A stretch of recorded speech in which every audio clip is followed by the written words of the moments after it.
The world is really waiting for word from the American president, while the skies over both cities look and sound like this.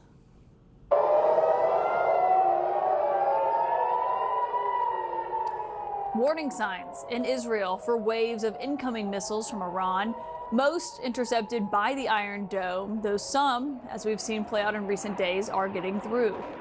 There are also new explosions in Tehran as Israel is warning an entire district of that city to evacuate tonight. Our sources are telling us that at the White House, President Trump is weighing using U.S. aircraft and bombs to strike Iran's nuclear facilities.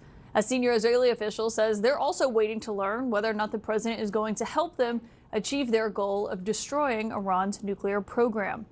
The president huddled with his national security team in the Situation Room for over an hour today on this very issue. You can see generals and cabinet secretaries entering and then leaving the White House complex throughout the day. As the White House confirmed that also behind the scenes, the president was on the phone with the Israeli Prime Minister, Benjamin Netanyahu, though neither the administration nor Israel offered a readout of what was said. We didn't see the president in front of the cameras today, but when we questioned him overnight about where he stood on Iran, this is what he told us on Air Force One. They've been negotiating. I told them to do the deal. They should have done the deal. The cities have been blown to pieces, have lost a lot of people. They should have done the deal. I told them, do the deal. So I don't know. I'm not too much in the mood to negotiate. The president took to Truth Social before a meeting in the Situation Room today where he wrote this, quote, "We now have complete and total control over the skies over Iran." The key word there is the first one, we. He followed that with, "We know exactly where the so-called supreme leader is hiding. He's an easy target, but he's safe there. We are not going to take him out, at least not for now." And then in all caps, the president demanded, quote, "unconditional surrender." If the president does order a U.S. strike on Iranian nuclear facilities, there are still major questions this evening about what could follow, including whether that U.S. strike would be guaranteed to reach Iran's most precious nuclear sites, which are built into mountains deep underground. Is there any guarantee that if the U.S. did get involved militarily, that a U.S. bomb could destroy Iran's nuclear program and facilities? It's on everything or anything in life, you know that. Look at you, right? There's no guarantee. But you're saying a guarantee on what? Do you think if the U.S. got involved militarily, it would actually wipe out Iran's nuclear program? Or where's your assessment of that? I hope their program's going to be wiped out long before that. But they're not going to have a nuclear weapon.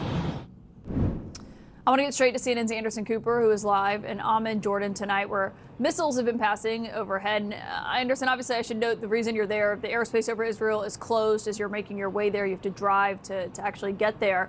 What are we seeing and hearing on the ground over there tonight? Yeah, I think a lot of people in this region are waiting and watching to see what President Trump decides, what the U.S. decides to do. I mean, that is the story of this night. We have seen this, back and forth missile barrages, some incoming to Tel Aviv. As we landed here several hours ago, driving in from the airport, you could see Jordanian air defenses, what we were told were Jordanian air defenses activated.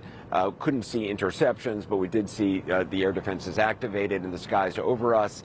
And then around the same time, we saw in the skies over Tel Aviv interceptors as well. No reports of significant damage there. Certainly no casualties. Jeremy Diamond has just been, I was just talking to him, no reports right now of casualties in Tel Aviv. The question, of course, what is the U.S. going to do?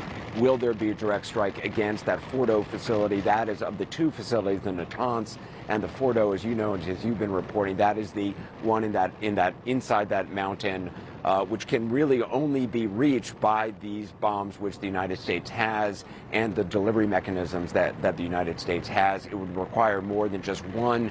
It would be successive waves from what we understand. But there's a lot of questions tonight about, and no one seems to know the answer for sure, about what Donald Trump's going to decide to do.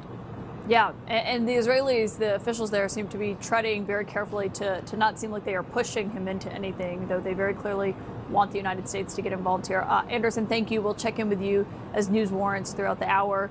And with that as the backdrop, I should note that here in Washington, there is a growing divide among the president's supporters about the question of a possible foreign intervention by the United States. Look at this remarkable exchange. We're going to play for you here. Republican Senator Ted Cruz and Tucker Carlson on this very issue. How many people live in Iran, by the way?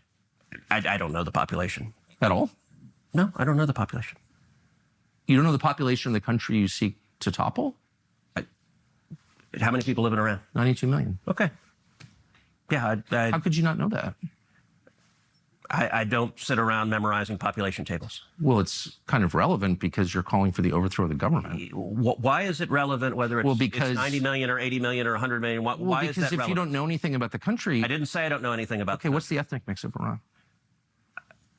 They are Persians and What percent? predominantly Shia. Okay, No, this is no, cute. it's not Okay. even... You don't know anything about Iran. So Okay, actually, I am not the Tucker Carlson expert on Iran. You're a who senator says, who's calling for the you're one who overthrow of the claims- government. You're the one you who don't know claims anything about the country. No, you don't know anything about the country.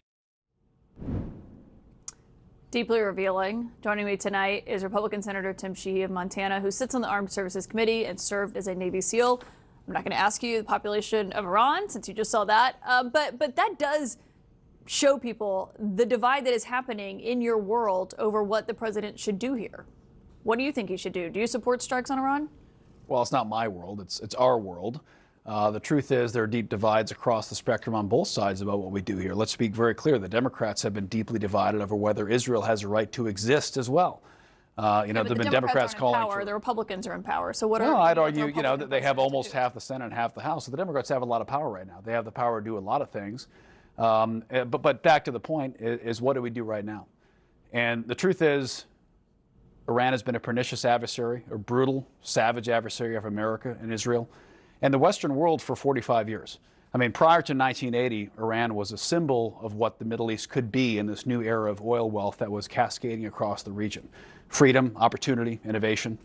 When this regime, this brutal, murderous regime took over in 1980, which started, by the way, with taking hundreds of Americans hostage at our embassy, we've seen nothing but murder, attack, terrible, terrible oppression from this regime for 45 years. And nowhere is that more apparent than right now in Israel as they launch their entire fleet of ballistic missiles to wipe a nation off the map. But why strike now? Well, first, do you support Well, first of all, I strikes? didn't say we should strike. Do you support strikes? I support what Israel is doing 100%. Do you support strikes by the United States? If President Trump I don't think we decides need to get directly involved because I think we've been very directly involved in the region for 25 years. I think what Americans have spoken very clearly about is we don't want more war in the Middle East. Now, I think our ability to help to help Israel be precise and successful in their strikes in Iran is key. And if that means providing them the equipment to do so, intelligence to do so, the specific bombs and platforms to do so, I'm totally supportive. But it's very important that we draw a line in the sand that the American people have made very clear they don't want us going to war anymore in the Middle East. They don't want boys and girls from their American families on the ground there. They don't want to get drawn into prolonged conflict.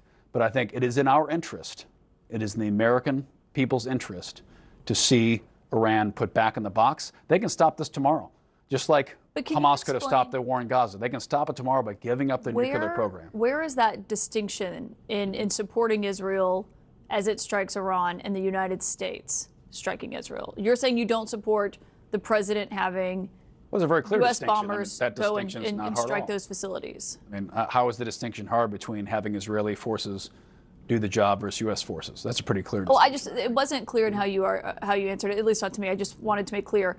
You're saying you do support the United States giving Israel support and whatnot, but you don't support the United States actually going over there and striking their nuclear facility. Well, I mean, that decision can be made by one person and one person alone right now. The president has to decide, am I going to send American bombers and American technology and American servicemen to carry out this strike?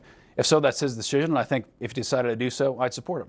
Ultimately, though, what it has to be is Iran has the opportunity. The power is in Iran's hands right now. If they give up the nuclear program, just like the power is in Hamas's hands to end the war in Gaza, give up the hostages and we'll stop attacking you. Give up the hostages, we'll stop sieging Gaza. Iran can say, you know what, done. We're done with the nuclear program. We will unconditional surrender, as the president said. This can all end tomorrow. So right now, really, the power is in Iran's hands, oddly enough. But you say the power is in the president's hands as well. But I mean, this has reignited a debate on Capitol Hill about Congress's power to declare war. Some of your colleagues, Republicans, are circulating a resolution that they want to say that if the United States is going to take offensive action against Iran, that Congress has to approve it first. Would you vote yes on that resolution? No, I think in this particular case, so first of all, I completely concur that the sole power to declare war in the United States rests with Congress. That's a constitutional responsibility of Congress. I think it's a huge error we've made over the past 80 years since World War II that we have instead authorized the AUMF, authorized use of military force. We've essentially outsourced to the president the power to declare war. So that sounds like you would support the resolution. I would in general, but this isn't declaring a war. This is involving ourselves in a precision strike that, in frankly, a war that's already been going on for 45 years. We've been fighting Iran for 45 years. We fought Iran in Iraq. We fought them in Afghanistan. We've been fighting them in Beirut. They killed 246 Marines in Beirut in 1983. They killed thousands of us, including many of my friends in Iraq and Afghanistan. So let's be very clear. This isn't a new front of a war. This is an adversary that we have been fighting directly for 45 years.